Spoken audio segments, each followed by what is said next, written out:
Hey guys, today we are going to talk about getting set up with a session in Pro Tools, as well as getting some virtual instruments going and show you a little bit of the features and kind of the workflow to get started.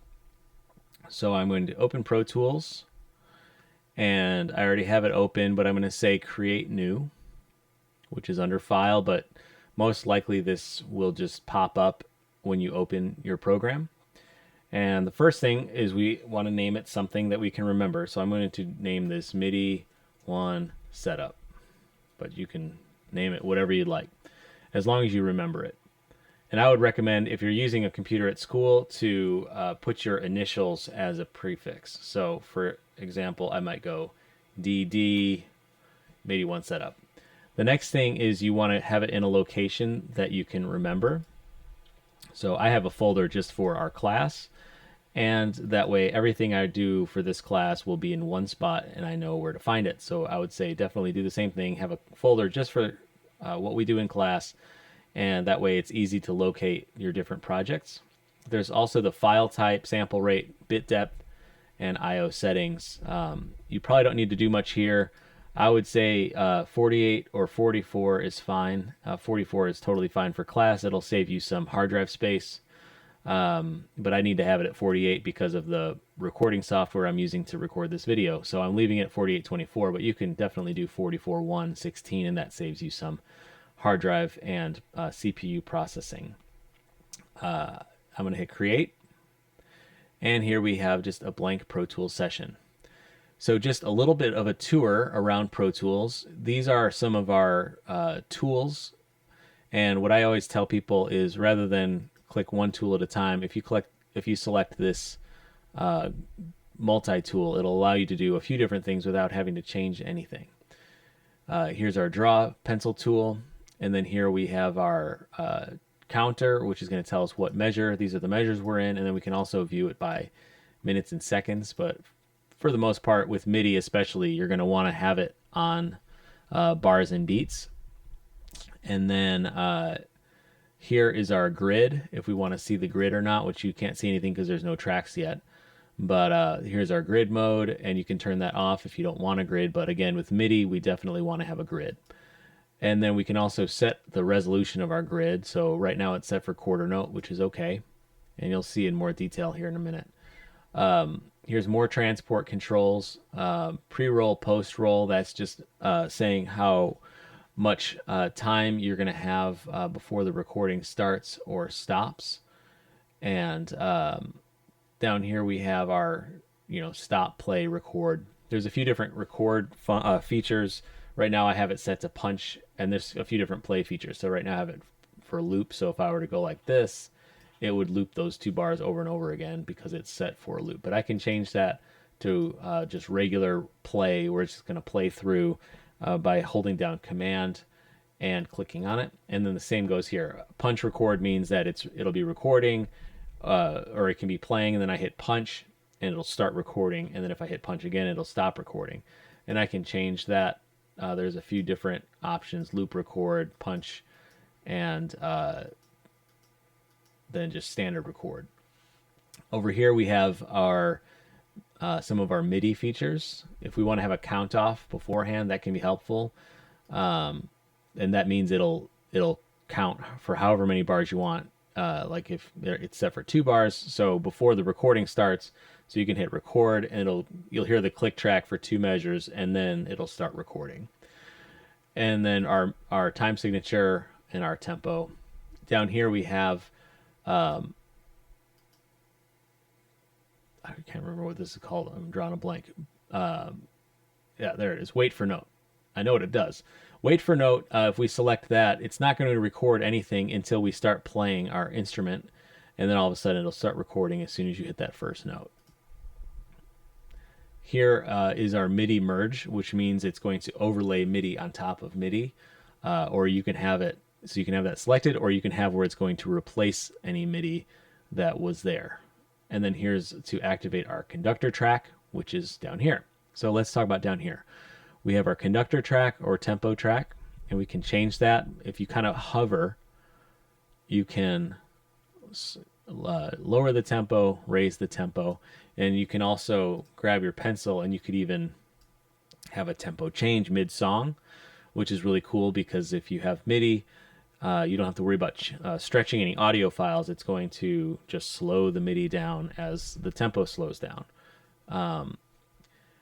And then we're set for bars and beats. You can also add in seconds in there, which if you're trying to create something a certain length or just kind of want to be aware of your time, that can be a good thing to have. And up here in general, you have a lot of different viewing options. These others aren't so helpful for right now. We don't really need those.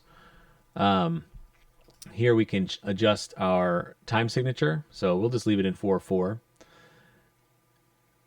Here we have our markers. If you want to add a marker to say, hey, here's where the song starts, verse, chorus, etc., and that makes it easier to locate where you want to go. So down here we have our tracks list, which right now I have no tracks, so that's why there's nothing there. So I'm going to create a track. And what you can do is go to track, new. But if you look over here, there's these helpful key commands, and that will really help you do what you need to do much faster. So I'm going to use this key command. It's Shift Command N. So let's try that. So Shift Command N. And it's going to bring up this little dialog window. And we're going to choose stereo, instrument track. And we can name our instrument here. Oh, let's name it keys. And the cool thing about an instrument track is it kind of behaves like an audio track, but it's really a MIDI track. So I've got my my track loaded, but I want to see my mix window. So right now I'm in the edit window where you're going to see all the tracks listed. If I hit Command equals, we'll see our window. And you can do that manually by clicking window and switching back and forth, but obviously that can get very cumbersome. So Command equals switches back and forth so that you don't have to do that. So we'll go to our mix window, and right now you'll notice I can try to play, and there's nothing there because we haven't loaded an instrument yet. All we did was load an instrument track. Now inside the mix window, we have our different insert points and send points, just like on a console. And up here is the inserts, so that's where you would put a plug-in like reverb or compression or an instrument. And then down here are the sends, like if you want to send it out to an aux, like a bus or something like that. So we're just going to create an insert, select multi-channel plugin, and then down here is instrument. You can see I have some different virtual instruments here. And we will just select, where did it go? Mini Grand. So I'll leave that there for a second so you can see the chain of events. And you may not have the exact instruments that I have, but you should have Mini Grand because that comes with Pro Tools. So we'll select that, and here's my instrument. So now because this is, if that's not record enabled, you're not going to hear anything. So I have to record enable it to hear it, and you should be hearing some piano. And you'll see, again, it looks like audio, but when I hit record, so I can switch back to my edit window, when I hit record, it's not going to record audio, it's going to record MIDI. So that's why it's an instrument track. And I can just kind of play some different stuff here. That sounds like crap, but it's okay. And there I created some MIDI notes. Okay, now that would be really hard if I wanted to adjust. Wow, I played some really bad chords.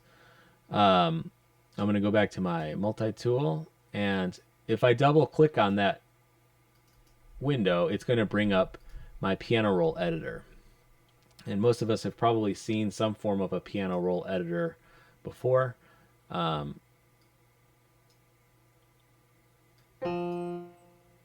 I can manually click and I can move these, and I say, oh, I didn't play the chords I wanted to play. And you can adjust your notes after the fact, which is really cool, and you can snap it to the grid.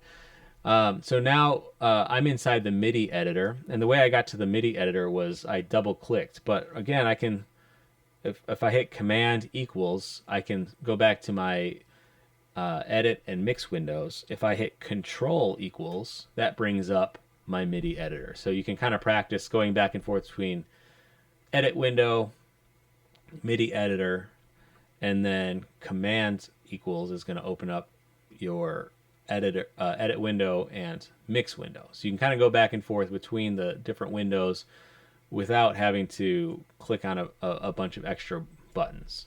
So let's take a look at my MIDI editor now. I have some of the same tools and some that are different. So down here I've got my velocity, which we'll talk about more in the future. But that's basically how hard I hit each note. And so I can actually adjust.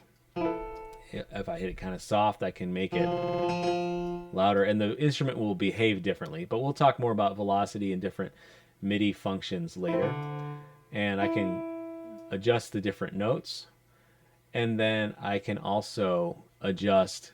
So here's my grid, and it's set for follow grid, which means it's going to do the same thing that I have set here. So I have my grid set for quarters. Oops. And it's going to just show 16th notes and quarters. But I can also change that to be something different. So if I want to have a triplet section, I can hit triplet, and if I want 16ths, I can hit 16ths. And that's going to adjust the notes that I'm creating. And then here's my grid. If I want to change that to be triplets, it's going to change. Now all of a sudden you'll see that the grid changed. My beats are the beats are the blue lines here, and those are going to be the same always because that's our beat. But the divisions within the beat we can change. So right now it's on triplet 16th note. You can change it to regular triplets or to dotted, which is a little bit different. And then let's just say regular 16th notes. And if I have this on follow grid, it'll do the same thing that I'm showing here. So let's run dotted. Let's take the dotted away. So now we're just on regular 16th notes. The other thing that I didn't mention before that we need to create, especially working with MIDI, is a click track. So a really easy way to do that is to say track, create click track. Okay, so it's under track, create click track, because otherwise we don't even know what we're recording to. And there we can, my lovely chords, right? And now that sounds terrible, right? So we can say, okay, why does that sound bad? And we can say, oh, well, you're playing a chord that doesn't make any sense, so that's no good. So we can adjust that, and now, all of a sudden it starts to sound like a set of chords that made a little bit more sense.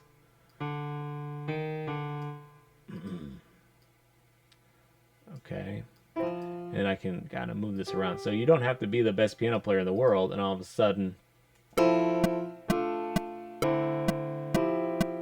that sounds a little bit better. And again, we can go and adjust velocities. We can adjust all sorts of things to make this sound a whole lot better. So a lot of times people, when they hear my stuff, will say, wow, you're a piano player? I'm like, kind of a piano player, but I do a lot within the MIDI edit to make it sound right. Let's look at another way we can load an instrument. So again, the instrument track, it is not actually recording audio. It is just behaving like an audio track. And that makes it a little bit more streamlined to get started. Another thing we can create is let's create a new track. Excuse me. And so I'm going to hit Shift Command N. This time we're going to create a aux input, and we'll make it stereo again, and we'll name this synth. And then if I hit this little plus sign, I can create multiple kinds of tracks at a time. And I'm going to create, that doesn't matter, we're going to create a MIDI track. Now when I hit create, we'll move this up here. So now I have synth and MIDI 1. I'm going to switch back to my mix window. And this time we're going to load a synth into my synth aux track. Now the aux track is purely audio output. It is, you can't do an audio in, you can do a bus in, and you can also load in a virtual instrument. So this time let's load vacuum, which is a Pro Tools synth. And again, there's no record button on here. So what I need to do is have my MIDI track trigger it. Now the MIDI track doesn't control any audio. All it's doing is sending MIDI messages. So I need to, inside my I/O, it's just set for all for the input, and it's going to just accept MIDI from my keyboard.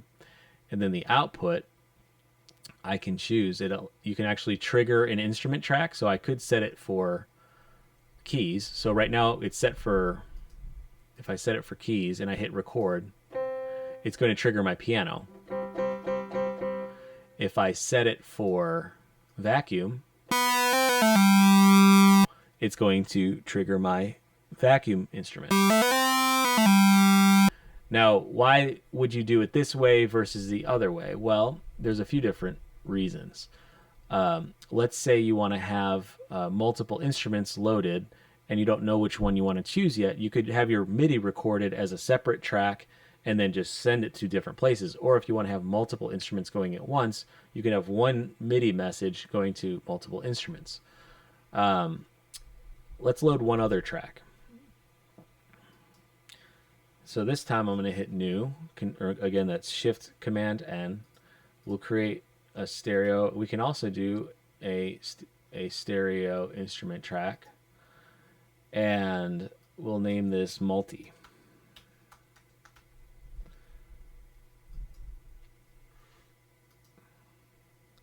And this time I want to create an instrument with expand.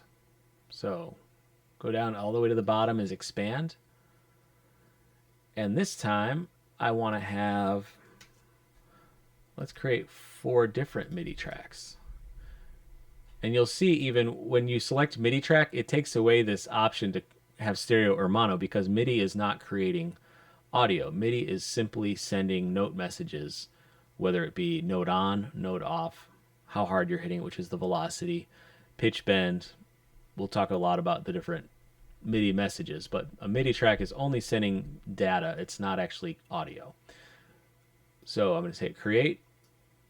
And for this one, I want to select expand. Now you'll see for expand, it actually gives you an option of multiple channels.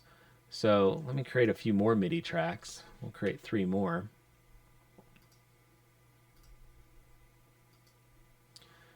And this time I can have it be expand 1,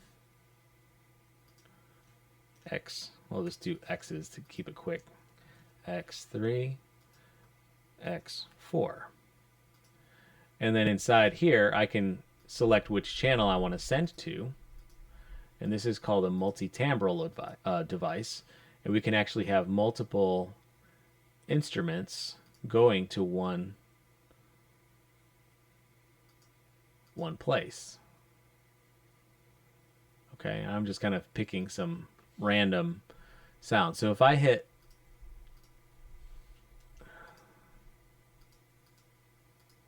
if I record all these and then I arm this, oops. Oh, you know what? I didn't set up my I/O yet. That's why it wasn't working. So I need to say channel 1, channel 2, channel 3, channel 4. So now, if I have this one record enabled, it's only, as you can see on the instrument, it's only playing this one sound. If I have this one enabled, it's only playing that sound. If I have that one, that's interesting. And then, so I've got 4 different sounds, and I can mix them within here. So again, this is 4 MIDI tracks going to one multi-output device, which is my Expand 2. Now, some instruments go as high as 16, and you can have 16 different MIDI channels triggering 16 different sounds on a multi, which is pretty cool because instead of having a bunch of instrument tracks loaded, which you can do it that way too, but then you're going to have a lot more CPU load because you've got 16 different instruments loaded versus one instrument loaded that is going to accept data from multiple. Now you could also just have, within expand, you could have two sounds go to the same MIDI channel. So now when I have this one record enabled, it's going to trigger both of these sounds.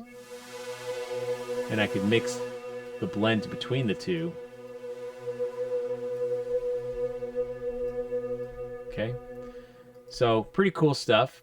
And then again, I've got my, we'll name this. It's good to name your tracks, and then like we can change the color of the tracks. So like if we want to have these be the same color, and then these can be a different color. That way we can kind of keep track of what's what. Okay. And when you have a bunch of tracks loaded, it's nice visually to see what's going on. So if I record these, let's see if I can get all of them going at once. And I can also, like if, let's say I don't want to record something again, I can just take this same MIDI and hit, there's a quick command, which is Option Command, click and drag, and I can grab this and move it to multiple locations. And then it's going to, oops, I should be down here. It'll play all of those instruments. Okay, and that sounds really fast. I'm going to slow it down a little bit.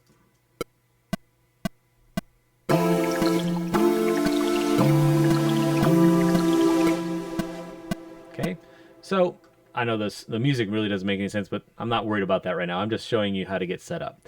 So we have our, let's do a little review. Our transport controls are all up here. And we will talk more about MIDI merge and all that in another video.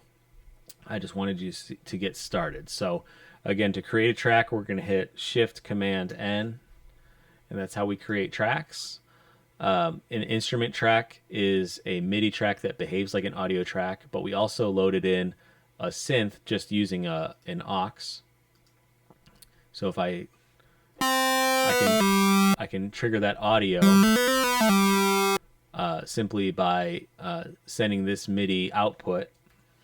Remember, within the I/O, we need to remember to select the correct instrument and the correct channel. And then I also have a multi setup where I have multiple channels going to the same device. Okay, so if you have Pro Tools at home, I would recommend just practice building a session and getting to a point where you can record some ideas. Okay, so that's all for now. Please feel free to let me know if you have any questions.